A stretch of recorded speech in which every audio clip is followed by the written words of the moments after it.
Hello guys, welcome back to my channel. आजको भिडियोमा हामी चाहिँ BSc.CSIT को इन्ट्रान्स प्रिपरेसनको सिलेबसको बारेमा कुराकानी गर्नेछौँ, जुन चाहिँ 2080 ब्याचको लागि के कस्तो सिलेबस रहेको छ त त्यसको बारेमा कुराकानी गर्नेछौँ र कुन कुन टपिकबाट कुन कुन सब्जेक्टबाट कति मार्क्सको आउनेछ लगायत सम्पूर्ण कुराहरू आजको यस भिडियोमा कुराकानी गर्नेछौँ।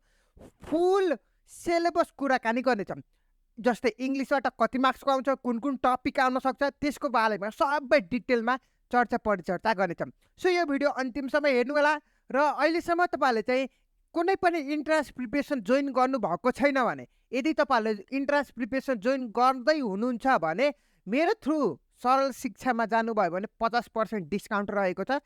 यसमा चाहिँ बोथ अनलाइन र अफलाइन दुइटै एभाइलेबल रहेको छ।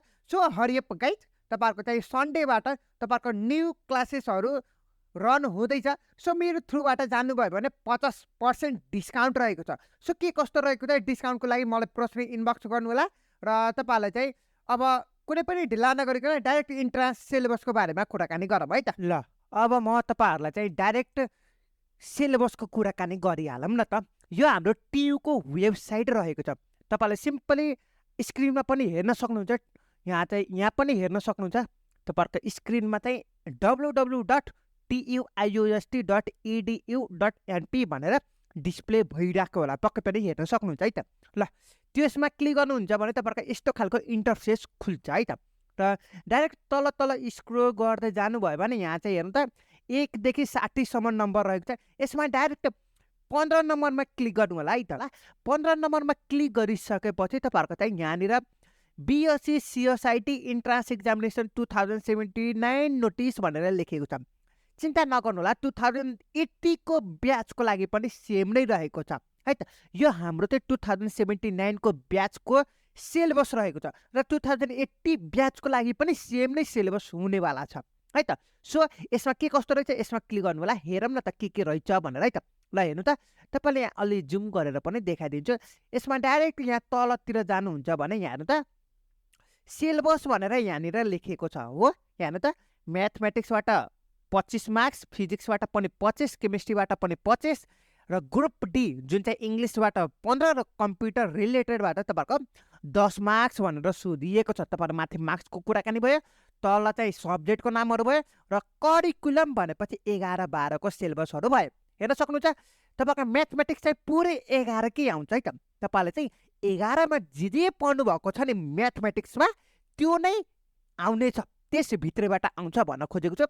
र फिजिक्सको कुराकानी गर्नुहुन्छ भने 11 र 12वटा, केमिस्ट्रीको पनि 11 र 12वटा, इङ्ग्लिसको पनि 11 र 12। तर कम्प्युटर रिलेटेड कुराकानी गर्नुहुन्छ भने जस्तो पनि क्वेसन आइदिन्छ, जेनरल नलेज छ नि त, जिके रिलेटेड रहेको छ। ल, यो हाम्रो सिलेबस भयो। मैले यहाँ चाहिँ एउटा सर्टकटमा ब्लग भनेर लेखेको छु, तपाईँहरूको आर्टिकल भन्न पनि सक्नुहुन्छ। यसमा यो के कस्तो रहेछ तपाईँहरूले पनि आफैले पनि पढ्न सक्नुहुन्छ।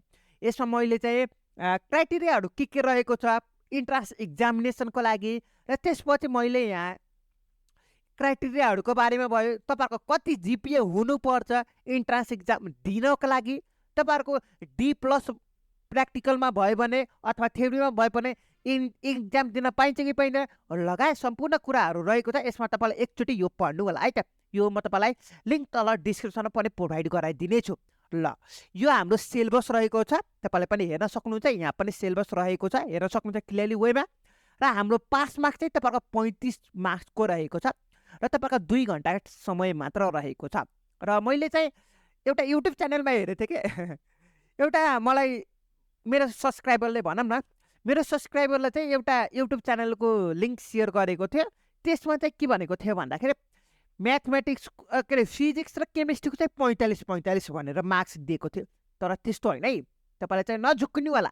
यहाँ चाहिँ तपाईँहरूको मैले प्रुफ नै देखाएको छु नि त, हेर्न सक्नुहुन्छ तपाईँले।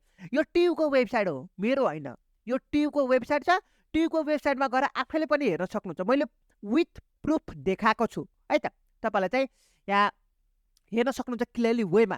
र तपाईँहरूलाई चाहिँ यहाँ चाहिँ तपाईँले प्रवेश परीक्षा जुन चाहिँ सब्जेक्टहरूको नाम भयो, mathematics, physics, chemistry, English, computer related र तपाईँहरूको 11-12 कै सिलेबसहरू आउनेछ। 11-12 मा जे पढ्नुभएको छ त्यसभित्रैबाट तपाईँलाई क्वेसनहरू आउनेछ, जुन चाहिँ तपाईँहरूको मल्टिपल चोइस क्वेसन हुनेवाला छ र 2 घन्टाको समय हुनेछ तपाईँहरूको। र पास हुनको लागि तपाईँहरूको 35 ल्याउनु पर्ने हुन्छ र तपाईँले पास हुनुभयो भने अनि बल्ल तपाईँहरूको कम्पिटिसनको कुरा हुन्छ तपाईँले चाहिँ तपाईँहरूको नाम निकाल्न त पास मार्क्स त चाहियो एनी हाउ पास मार्क्स त चाहियो र त्यसपछि तपाईँहरूको जस्तै अस्कल पाटन भक्तपुर मल्टिपल क्याम्पस त्यसपछि गर्ल्सहरूको लागि पद्मकन्या क्याम्पस र अरू अरू क्याम्पसमा पढ्नको लागि तपाईँहरूको पास मार्क्सले काम चल्दैन है तपाईँलाई धेरैभन्दा धेरै मार्क्स ल्याउनु पर्ने हुन्छ जुन चाहिँ मैले अलरेडी प्रिभियस इयरको कट अफ ऱ्याङ्कको बारेमा भिडियो पनि बनाएर राखिदिएको छु प्लेलिस्ट चाहिँ चेक गर्न नबिर्सिनु मैले डिस्क्रिप्सनमा पनि लिङ्क राखिदिने छु र चिन्ता नगर्नु होला मैले चाहिँ यो 2080 ब्याचको लागि के कस्तो रहेको छ क्राइटेरियाहरू कहिले तपाईँहरूको इन्ट्रान्स इक्जामको फर्म खुल्छ र तपाईँहरूलाई चाहिँ अरू लगायत सम्पूर्ण कुराहरू फर्म चाहिँ कसरी भर्ने लगायत सम्पूर्ण कुराहरू चाहिँ फर्दर भिडियोहरूमा पनि एभाइलेबल गरिदिन्छु चिन्ता गर्नु पर्दैन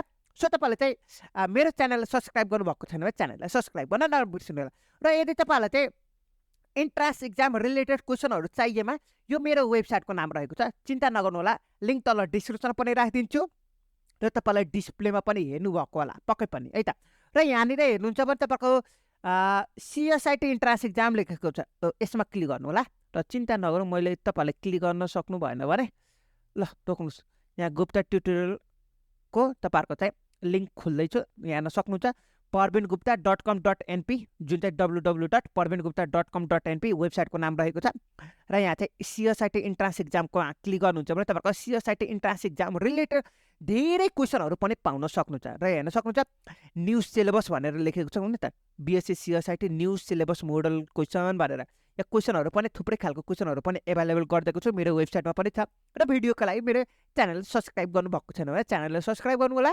नोटिफिकेसन चाहिँ अन गर्न नबिर्सिनु होला है त क्वेसन कलेक्सनहरू चाहिएमा मेरो वेबसाइटमा छँदैछ भिडियोहरू चाहिएमा मेरो युट्युब च्यानलमा छँदैछ अरू फर मोर डिटेलको लागि तपाईँहरूको यो ट्युको वेबसाइट भिजिट पनि गर्न सक्नुहुन्छ र चिन्ता नगर्नु होला मैले चाहिँ कहिले इन्ट्रान्स इक्जाम रिलेटेड तपाईँहरूको चाहिँ फर्म कहिले खुल्छ र हाम्रो चाहिँ के कस्तो रहेको छ फर्म कसरी भर्ने त्यसको बारेमा फुल डिटेलमा अपकमिङ भिडियोहरूमा प्रोभाइड गराइदिनेवाला छु सो चिन्ता गर्नु पर्दैन सो बस तपाईँहरूले चाहिँ यो भिडियो चाहिँ सक्दो सेयर गर्नु होला तपाईँहरूको साथीहरूलाई पनि है त ल अब आजको भिडियो चाहिँ यति नै गर फेरि पनि हामी चाहिँ अर्को भिडियो लिएर आउनु नै छ र आजको भिडियोमा हामी चाहिँ सिलेबसको बारेमा कुराकानी गरेको छ जुन चाहिँ तपाईँले यहाँ क्लियरली वेमा हेर्न सक्नुहुन्छ र फर्म चाहिँ कसरी अनलाइन फिलअप गर्ने तपाईँहरूको पास्ट इयरको भिडियोहरू पनि हेर्दा पनि हुन्छ र चिन्ता नगर्नु होला मैले चाहिँ न्यू भिडियो पनि तपाईँलाई एभाइलेबल गरिदिन्छु सो फर द्याट च्यानललाई सब्सक्राइब गर्नुभएको छैन भने च्यानललाई सब्सक्राइब गर्न नबिर्सिनु होला